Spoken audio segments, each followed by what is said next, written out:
Hi guys. Okay, sorry about that. I'm back. Today is proving to be quite a tricky day to record. There's too much activity happening at the office this morning. But in any case, we continue. Right. So, yes, and the aircon is so loud in this office. Can you hear that? It's just. Can you hear that? Anyway, let us continue. We would move on to our retirement annuity statement. Okay, so this is your contribution certificate, right? So they like to call it a tax certificate, but it's a contribution certificate. It basically tells SARS that, it shows SARS that you've been contributing an X amount towards your retirement annuity, okay? And if you've been contributing towards a retirement annuity, it's a great opportunity then to actually get a discount on your tax, because SARS does refund you. It's not basically everything you've paid, but a percentage of what you have paid. So you will get a great tax return. So you will be paid back, basically just because you've contributed to a retirement annuity. So it's one of the ways you could reduce your tax by contributing towards a retirement annuity, right? And I will explain the contributions towards a retirement annuity in one of my next videos when we discuss tax and retirement annuities. And then I'll explain to you exactly, what is the cap for, contributing towards a retirement annuity within a tax year. But basically, the certificate just says that Megan, on this investment, on this retirement annuity, she has contributed X amount, like this client, for instance, 7,500 towards her retirement annuity for the tax year. Okay. When you do your e-filing, it will ask you, have you contributed towards a retirement annuity? You will click yes, and then they'll say how much, and then they'll obviously ask you to upload the tax certificate, which is confirmation that you have contributed towards a retirement annuity. Okay. Then one of the last certificates that you would find is if you have a living annuity. All right, so a living annuity would come about from pension monies, right? So it's not something that you can start from discretionary money to say I'm paying into a living annuity. A living annuity is something that originates from previous compulsory money or from previous retirement money or pension money. So it could be that you've had retirement annuities and you took probably your 1/3 cash portion, and then you decided that the balance is going to be placed in a living annuity. Or let's say, like this client, for instance, how this living annuity came about is due to her deceased husband pension fund. So because it was a pension fund, it had to be placed in a vehicle that would allow her to receive income. It couldn't have been paid out to her cash because of the laws and the rules around pension fund schemes. Okay, so when the husband died, there was a couple of million in the pension fund.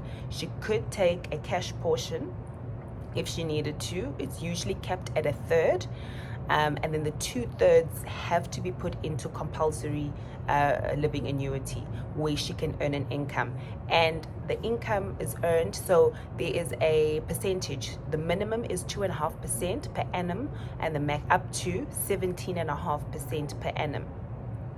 And also, this I'll explain in more detail when we get to the products, when I start teaching you about living annuities. So in that case, this client then opted to withdraw 7% per annum, because based on her income needs, she still has children that she needs to take care of. She was a housewife, she wasn't working. So obviously this pension fund had to be put into a living annuity where she can get an income. And that income is then shown on this IRP5. So it's called an IRP5A. Remember, when we are employed, I'm currently employed, and I get a PAYE. PAYE is pay as you earn. So as I pay as I earn, right? So from my salary, a percentage of tax is deducted based on the bracket of where my salary falls. Okay, if my salary falls into to the 400,000 bracket, I'm going to pay tax on that 400,000. Some other people, if it lands on your million rand tax bracket, they pay a different percentage of tax. It's all different based on the bracket that you fall into. So for this client, for living annuities, it will show her gross remuneration for the year, which is 560,000 rand, and it shows here at the bottom. Remember, these have different codes. These correspond to SARS, and she also pays a pay as you earn tax. She paid tax of, or she has tax due. Sometimes it is deducted straight from the investment. So she has paid tax of 158,000 rand on this 560,000 rand. So that's how much tax she's paid. And she'll have to upload this on her e-filing, right? Then you get other certificates where, let's say you leave your work, right? You're still young and you decide, okay, I'm going to get another job somewhere else, and you decide to take your pension fund, or you decide to take your provident fund. You can withdraw the full amount, but now, as of the 1st of March, I think it was 2021 or 2020, there's a new law in place where either on provident fund and pension fund you can only take 1/3. All right, you cannot take your full investment value. And then you've got vested and non-vested funds also attached to that. So your vested funds would be the funds that you had before. There's the funds you can touch. You can take the full value. For non-vested funds, this is funds after that you've invested after the 1st of March 2021, I think, or 2020. I need to stand corrected on that.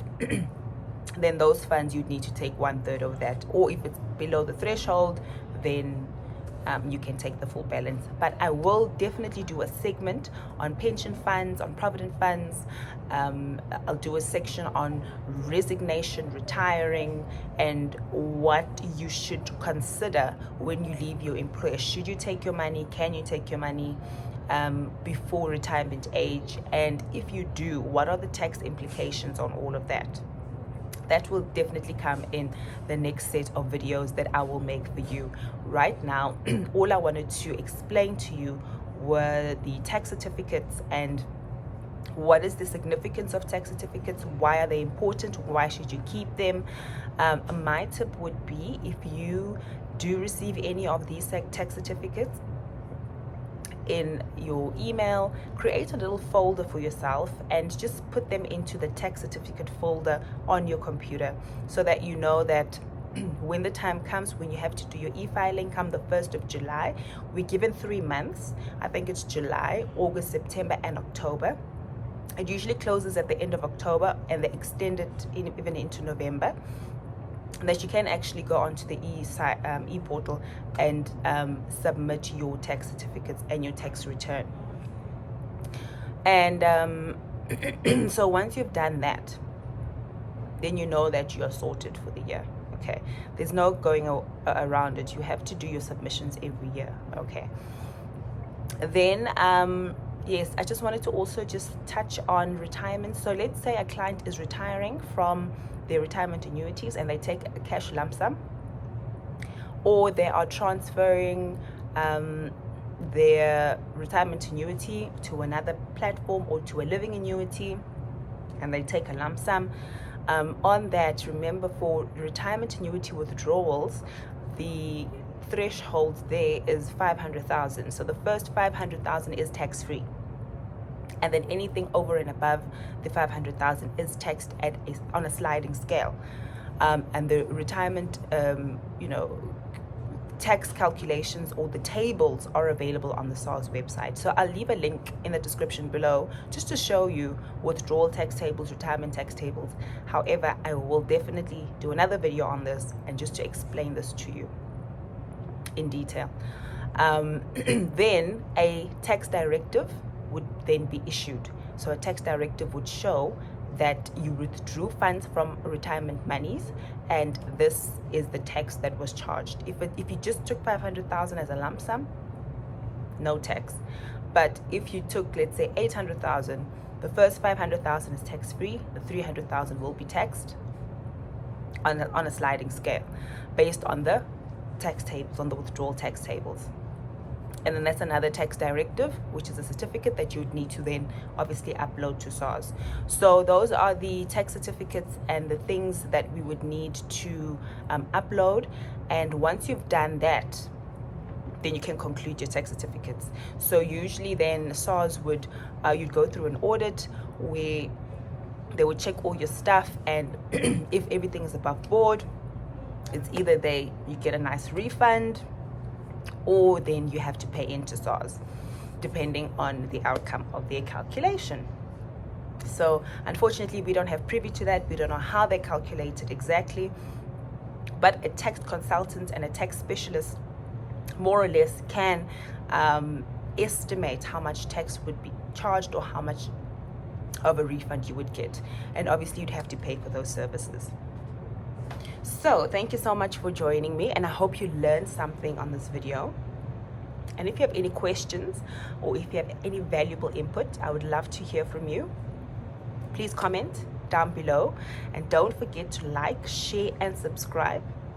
Let's get this information out there and let's educate each other. Thank you so much for joining me.